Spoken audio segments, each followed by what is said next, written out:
Hi there, this is Sherry Hayes with MomDelights.com, and I haven't been online for a while. I've been moving. Moving always takes a lot out of you, doesn't it? But the Lord has just been really working on my heart, giving me creative ideas, and I've been able to finish up something that I promised I would have ready for you guys, and that is a totally free reading program that's based on phonics and that I've used with my own kids that I think will help you. I think will bless you. I think that this video will help you use it better, probably. So I'd like to talk to you. I've got some stuff over here I want to bring in. I want to have some visual aids, some things that will help you understand how we're putting this all together. First of all, I'd like to give you some background. I've had a lot of kids. I've had 15 children, so I've taught all of them how to read, and they've all done it in different ways. Some kind of taught themselves. Others really struggled. No matter how I tried, they struggled, and they didn't read till they were later. Well, my last two, I thought, well, I had one that was really struggling and one that was just beginning to read, and I thought, I don't want to spend a lot of years just treading water. I'd really like to get these kids to read. I didn't know what to do. I had always used Teach Your Child to Read in 100 Easy Lessons, which is really great because it teaches you how to teach your kids. It taught me how to teach my children, say things like say a sound slowly and then quickly. Say a word slowly, then quickly. It taught me how to teach them to go from left to right, to trace, from left to right when they're reading. It helped me in a lot of ways, actually. But the book itself, because I don't know if you have struggling readers, some would say, dyslexic, struggling, whatever you'd like to say. There's a lot of distracting information on these pages, and sometimes I didn't know what it was when I used to use this book with some of my kids, but it really tired them out.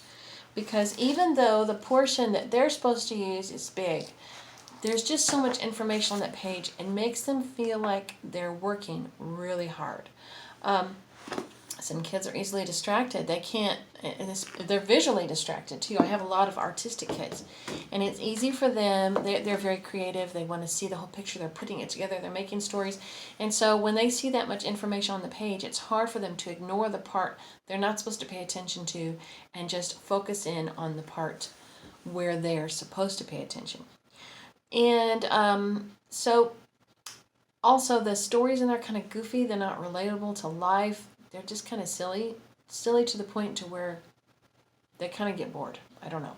It has to make sense to my kids too, especially as they were older and they kept struggling. I kept trying to go back to that book and it wasn't really working. Now along the way, I discovered this. Now I had this. This is McGuffey's Pictorial Primer, okay? And I had this around at first when I was first teaching my children, but I didn't know what in the world to do with it. So I just gave it to the kids to goof off with, and it ended up in the bottom of the toy box, colored all over, and I threw it away eventually. Didn't realize what a treasure it truly was.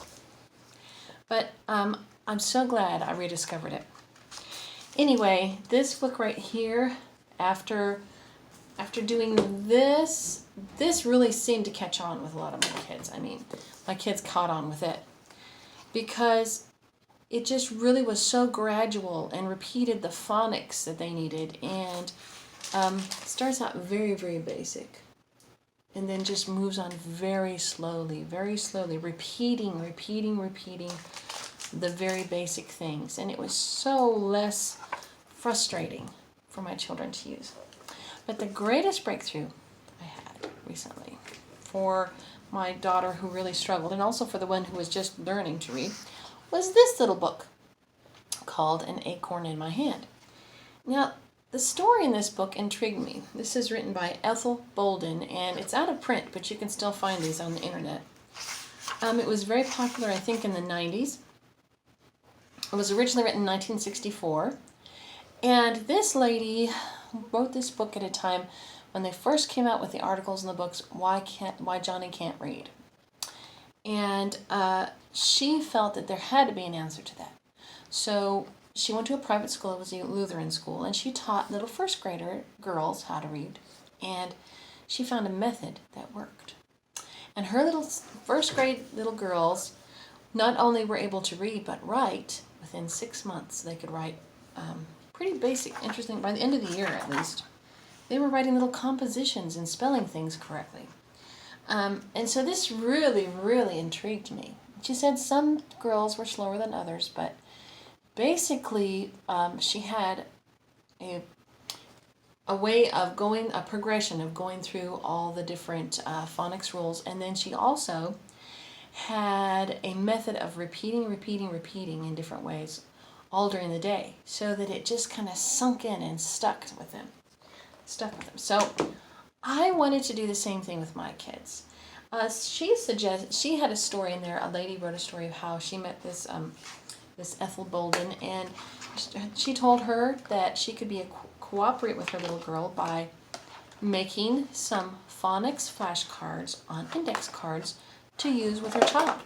So that kind of put an idea in my mind, and I took some index cards and I took the lists in here that were suggested, and I made my own index cards, and I started using her ideas along with the ideas from Teach Your Child to Read in 100 Easy Lessons, and along with the pictorial primer. And I came up with this wonderful program, and I dropped everything for a couple of months, and I just focused every day, all day long, wherever we were.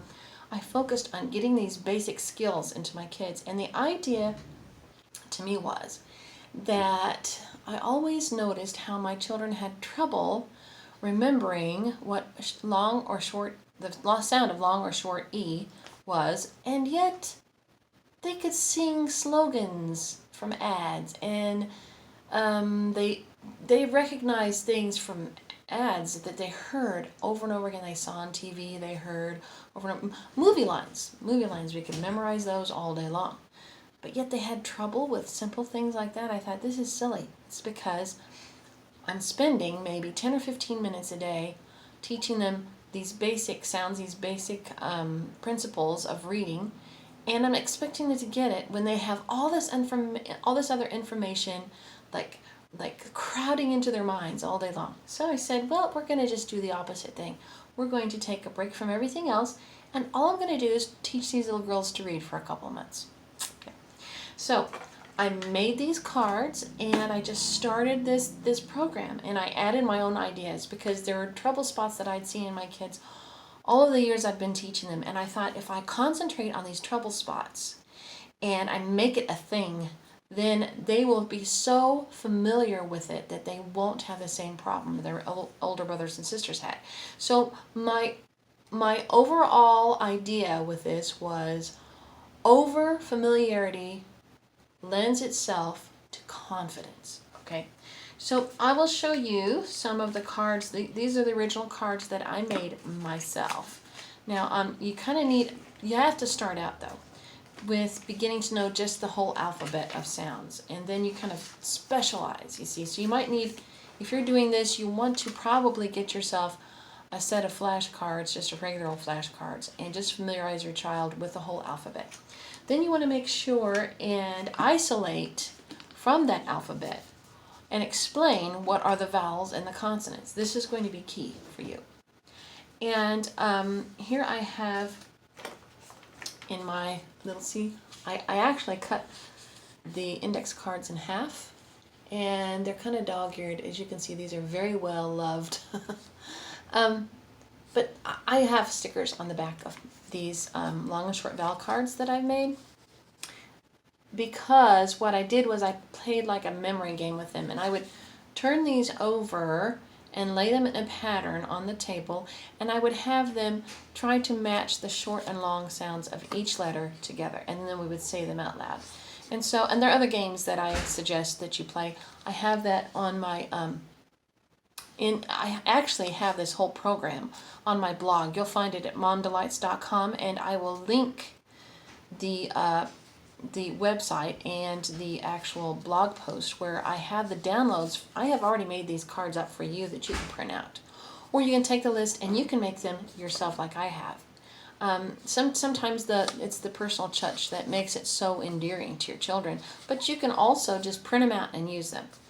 But I have all kinds of games suggested and ways that you can use these for your kids. So this is one, I call these decks. This is a deck of cards that I did, and I made sure that we had these like totally memorized. So that's one deck of cards. Another one were the B's and the D's. I made these decks because my kids, this is a trouble spot. They always reverse their B's and their D's, and they didn't read them correctly. So I had a deck where I concentrate on that, and that's part of my program too that you will find. One thing I liked about Ethel Bolden's idea is that she took the beginning consonants and the short sounds of the vowels, and she put them together in a gradual way with different words. And so I built some flashcards on that, and I've made that, put that together for you. Okay, so that you can use those and just kind of, it's just practicing, you know. There will be instructions in my program that I will explain to you how you teach them to go slow and fast. You know, if you would like to get this book just to help you get through the first little bits, it's probably a good investment to have around. Like, I would say through the first maybe 15 lessons would be really, really profitable if you've never taught reading before. And if you can find this book and read it yourself, that's also an excellent idea. If you have the ability to get the McGuffey reader set, the originals, these will really be good. The first, the primers, the first and the second readers are so excellent. The second reader, like, have taught they help your children build confidence. And I tell you, some of the words by the end of that second reader are crazy. They don't go by grade level, obviously. The second reader is probably ends up at 3rd or 4th grade level. Yeah. And, but they bring kids up to this huge place. It's not like a regular curriculum that we have for schools. These are really challenging words that are offered, and sentence structure and paragraph length. Your kids will be like little brainiacs by the time they're done. But you just start with basics, you know. Start at the simple level. Build a good foundation, and you can just go through the McGuffies and you get crazy smart. Your kids will be, you know, they'll be the ones that are blowing people's minds. One thing I did though, I know that some of you live in foreign countries, some of you don't have access or a lot of money. I mean, if you don't have money, you don't have access to a lot of things. And so what I did was I went online, and this, I think the copyright to this has been bought up because you can't really find this for free in any form. I used to be able to, but I don't know, I lost the links or something. So what I've done is I took a public domain primer of this ilk, and they aren't all the same. So I had to really search, and then I kind of formulated it and reformatted, I guess you would say. I reformatted it, and I got some pictures from Clip Art, etc., which is a place where you can find free clip art if you're using it for educational reasons. And I'm offering it for free, so there's no copyright infringement. And they have the old-fashioned pictures all in there. So what I did is I tried to match the stories and the different things suggested with the words with old-fashioned pictures, and then I formatted it all together.